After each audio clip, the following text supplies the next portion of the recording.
Bonjour à tous, j'espère que vous allez bien en ce mercredi 5 novembre 2025. Je suis Benjamin alias Black Wolf et je vais vous donner mon avis sur le marché crypto aujourd'hui. Le marché qui a pas mal saigné hier, on l'a vu, et on espère un début de rebond ces prochains jours. Là, ça consolide, on est à moins 1,40% sur le top 100.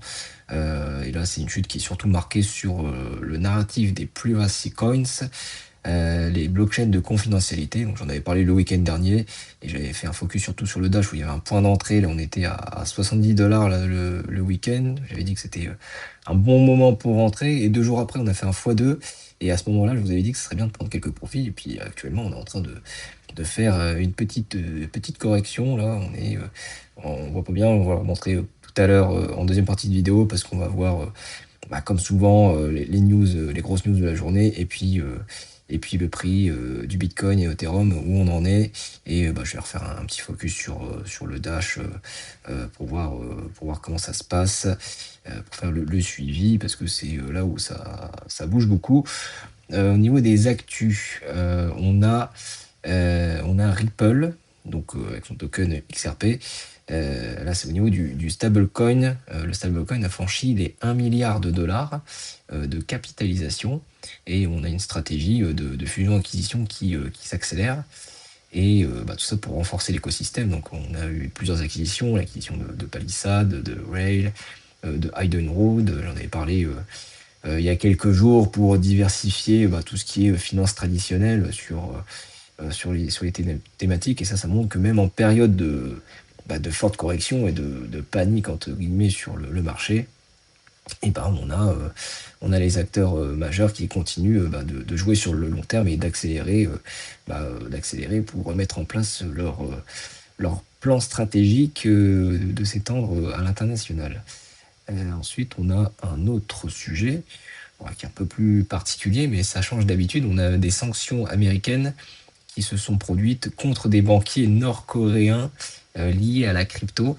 Donc là, c'est les États-Unis qui ont imposé des sanctions à 8 individus et 2 entités de la Corée du Nord pour leur rôle dans le blanchiment de cryptoactifs qui ont été utilisés pour financer des attaques, des cyberattaques et des programmes d'armement. Et ça, c'est dans les faits, on parle de 5,3 millions de cryptos qui ont été retracés via un réseau de contournement lié à une banque nord-coréenne qui est sanctionnée. Et c'est des méthodes qui impliquent des structures offshore, des travailleurs dans l'informatique qui sont à l'étranger, des attaques de ransomware. Donc ça montre que les cryptos, ça reste une surface d'exposition non seulement financière, mais aussi géopolitique. Et malgré cela, la crypto, tout est tracé, et puis ça permet de remonter sur les acteurs quand on met le nez dedans. Donc c'est un fait que je trouvais intéressant à souligner.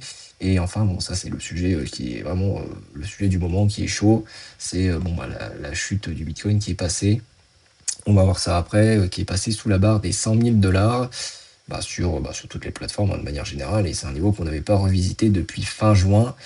Et voilà, c'est l'étalon de la crypto qui a reculé de plus de 20% depuis son sommet, qui date de début octobre. Et voilà, ça a été corrélé par, on l'apprend dans l'article, par des rachats affaiblis sur les ETF Bitcoin.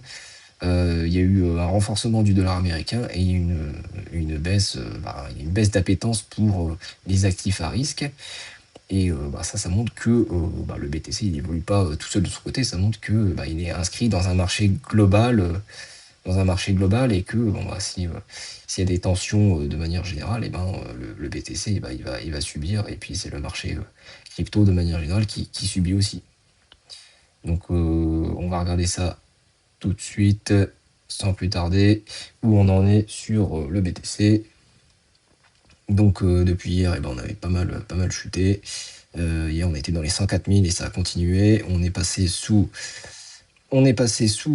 les 100 000, on a atterri un peu en dessous des 99 000, et là on fait un petit rebond. Là on commence à faire le petit rebond. J'en avais parlé dans la vidéo hier que la zone dure, c'était déjà le support en bleu, donc il y a un support un petit peu plus un petit peu plus long-termiste qui date depuis juillet. Et là, on se réappuie dessus, on fait un rebond pour se revenir dessus. Et je vous avais dit que, bon, on va dire que vraiment la zone critique, c'était les 98 000 pour faire simple. Et là, on est en train de rebondir sur ce niveau. Donc voilà, ce que j'espère, c'est que voilà, ça se poursuive et qu'on réintègre le biseau d'élargissement qui est en bleu. Donc au niveau des moyennes mobiles, bon voilà, clairement, on va pas regarder sur le journalier parce qu'on sait que au journalier, on est clairement en dessous des métriques. Et ce qui m'intéresse plutôt, ça va être sur l'hebdomadaire. Donc là, j'ai les moyennes mobiles simples en hebdo. Donc là, il y a la moyenne mobile 50 jours qui rejoint la résistance en bleu. Donc ça, c'était, je vous disais hier, c'était le noyau dur, les 102 000, les 109 000. Bon, après, comme on est en hebdo, ce qu'il faut regarder, c'est la clôture de la semaine. Donc là, on est encore en milieu de semaine. Donc bon, il y a le bruit du marché qui peut osciller en dessous du niveau. Mais ce qui va compter, c'est à la fin de semaine, est-ce qu'on va réussir à clôturer?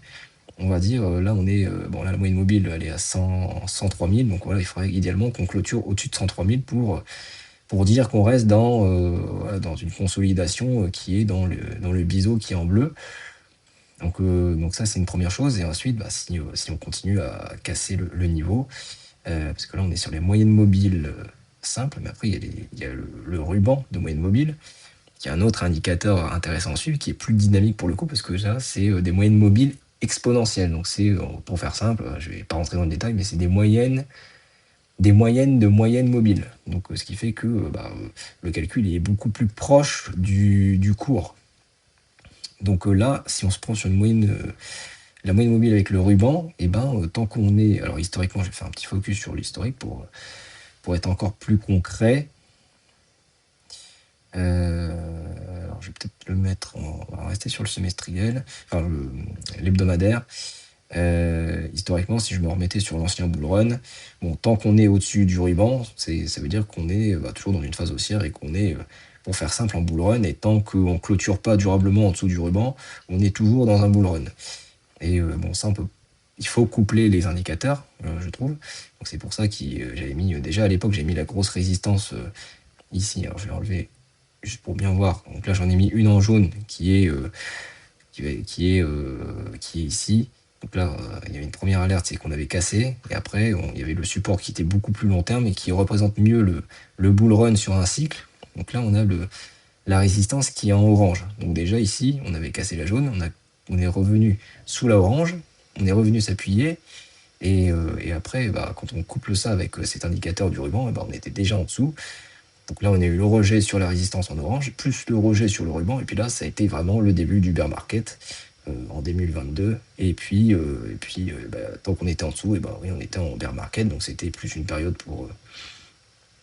de temporisation, j'ai envie de dire. Et puis c'est à partir du moment où on commence à revenir dans le ruban que c'est une bonne phase pour réaccumuler, parce que tant qu'on est en dessous, on ne sait pas combien de temps ça peut jeter. Là. On peut se dire, ouais, là c'est un bon niveau d'achat, oui, effectivement, mais après vous pouvez encore acheter beaucoup plus bas. Après, il faut toujours attendre des signes de retournement. Donc là, on en a eu un premier quand on réintègre le ruban. Et puis, quand on est repassé dessus, c'était à nouveau le début du bull market actuel. On est repassé au-dessus, et puis on a toujours été au-dessus au niveau des clôtures. Et puis, il y a là, comme ici, on avait la résistance en orange, et là, j'ai mis la résistance un peu rouge, rosé. Tant qu'on est au-dessus du ruban et au-dessus de la résistance, je pense, si on se cale sur... il faut pas les performances passées ne présagent pas les performances à venir, mais on peut se dire que voilà, c'est déjà deux indicateurs couplés qui montrent que tant qu'on est au-dessus, on est toujours dans le bull market. J'en ai parlé aussi dans une autre vidéo, mais là j'ai mis le ruban en plus. Donc là, ça veut dire que si on reste sur cette semaine, tant qu'on reste au-dessus des 94 000 $, il n'y a pas de raison de s'inquiéter. Ce serait, voilà, si on passe en dessous des 94 000, là, on peut vraiment se demander si on ne commence pas à rentrer potentiellement dans un bear market. Mais là, pour l'instant, ça suit son cours. Bon, il y a eu des phases de grosse respiration. Il y a des liquidations qui se sont produites. Bon, là, il faut attendre la fin de semaine pour savoir voilà, où est-ce que ça va aller. Alors, j'avais ce sujet et je voulais regarder en mensuel aussi. En mensuel, bon, on a aussi du lest. Quand on regarde la moyenne, bah, déjà sur le ruban, on voit que, la moyenne sur, les 20 mois, oui, c'est 20 mois, la plus petite en jaune, donc on est sur 89 000. Donc, bon, ça rejoint, à peu près, donc ça veut dire qu'il y a la zone des 93 à 89 000 qui est vraiment le support, un vrai support, résistant.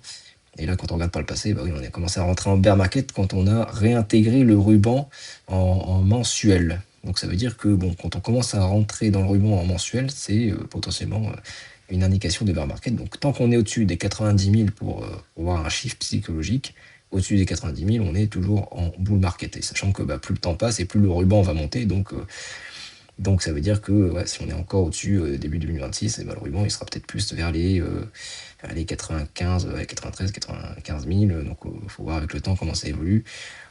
Mais là, tant qu'on est au-dessus de 90 000, je vais dire tout va bien.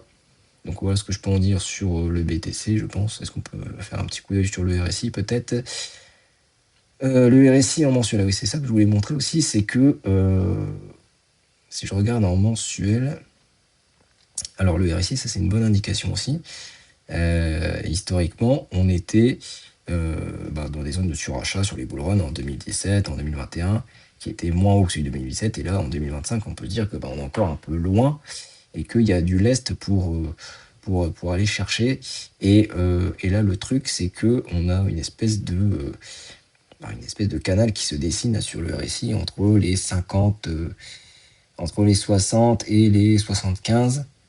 Et là, on est vraiment sur une zone pivot où on s'est rappelé plusieurs fois sur la zone des 60.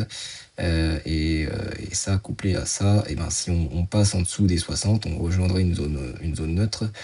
Donc ça, à voir comment ça évolue ces prochains jours. Mais si ça baisse très fortement, on pourrait revenir sur le niveau des 50 de RSI.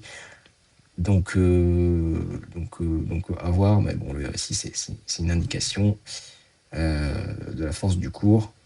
Donc en semestriel, enfin en semestriel, je sais pas, je dis semestriel, mais c'est hebdomadaire. Hebdomadaire, c'est un peu la même chose. On est revenu s'appuyer sur la zone des 45. Donc on est venu s'appuyer plusieurs fois. On est venu s'appuyer en mars 2025, en août 2024, en août 2023. Et on n'est toujours pas passé en dessous depuis le début du bull run qui a démarré début 2023. Si on dit que ça commence là, et ben on était toujours au-dessus en hebdomadaire, au-dessus de la zone des 45. Et là, actuellement, on est sur les 45. Donc moi, je pense aussi que c'est un bon indicateur. Tant qu'on reste au-dessus de cette zone, on peut dire qu'on est en bull market. Donc à surveiller. Donc voilà, si on ne transperce pas plus bas sur la zone des 95, 93, bon, ça veut dire que si on revient en dessous des 95, ça veut dire que le RSI, là, il va clôturer en dessous des 45. Même là, on est à 44. Donc ça, c'est un premier signe. Et bon, comme je l'ai dit, les signes, c'est il y a ce RSI, il y a le ruban, il y a la zone en rouge. Donc si on cumule plusieurs éléments qui disent attention, alerte, plus alerte, plus alerte, et ben ça pourrait dire que voilà, mieux vaut prendre des profits pour recharger plus bas s'il faut. Voilà, je pense que j'ai fait un bon tour sur notre ami le BTC. Donc sur le Ethereum, bah, c'est un peu la même chose. Même si là c'est un peu plus délicat. Alors quand on était sur le BTC, bon là c'est pareil, on est un petit peu au-dessus de la moyenne en rouge. Et là la moyenne mobile en rouge, bah là on est en dessous du ruban. En fait, on commence à être en dessous du ruban. Donc là c'est pareil. Est-ce qu'on va clôturer au-dessus des 3300? C'est vraiment la zone pivot. Donc on peut aller en dessous comme on l'a fait hier sur la semaine. Mais tant qu'on est au-dessus, voilà, il n'y a pas de raison de s'inquiéter. Bon après, pour tout vous dire, là, historiquement, sur le ruban en hebdo, sur l'Ether, c'est pas le plus fiable. C'est un peu plus fiable sur le mensuel, pour le coup. En mensuel, ouais, tant qu'on est au-dessus, et ben on boule. Et après, si on est à l'intérieur, c'est vraiment plutôt quand on est à l'intérieur du ruban où c'est des zones de recharge. Mais là, tant qu'on est au-dessus, c'est bon. Et même là, on est en mensuel, on a touché la zone des 3000 et on est en train de rebondir. Donc tant qu'on n'intègre pas pour l'Ether le ruban, on n'est pas en bear market. Mais si on intègre le ruban, on serait dans des zones d'accumulation. Bon, si on croit en la technologie et que, bon, on est là sur du long terme. Après, si on est sur du trader, là, c'est autre chose, mais là, je parle pour les investisseurs, pour ceux qui restent sur plusieurs années. Bon, si on intègre le ruban, ce sera des bonnes zones pour vous pour accumuler, sachant que, bah, toutes les institutions commencent à aller, sur l'Ether, que c'est, la 2e blockchain, la 2e crypto, au monde en termes de capitalisation, qu'il y a énormément de projets qui se construisent dessus, qu'il y a les ETF, qu'il y a, voilà, il y a des pays qui commencent à se mettre dessus aussi, pour leur propre monnaie. Donc on peut dire que sur le long terme, ça devrait grimper. Et puis il y a toujours des analystes qui disent que bon, ça va monter sur des prix de 7 à 8 000. J'avais fait l'exercice aussi dans une vidéo, on montait jusqu'à 8 000, il me semble. Voilà, donc c'est porteur d'espoir pour la suite. Donc voilà, pour les investisseurs, c'est des bonnes zones pour accumuler. Voilà ce que je peux en dire assez rapidement dessus. J'espère que le contenu vous a pris, que vous avez appris des choses. J'avais pas montré le ruban par le passé, mais c'est chose faite. C'est une chose en plus. Vous allez mieux dormir ce soir, vous avez appris un truc. Bon, en tout cas, n'hésitez pas à liker, à donner votre avis en commentaire et surtout à vous abonner. Voilà, ça valorise mon travail et ça me donne du courage pour continuer. Je vous souhaite une excellente journée et je vous dis à demain. Ciao, bye.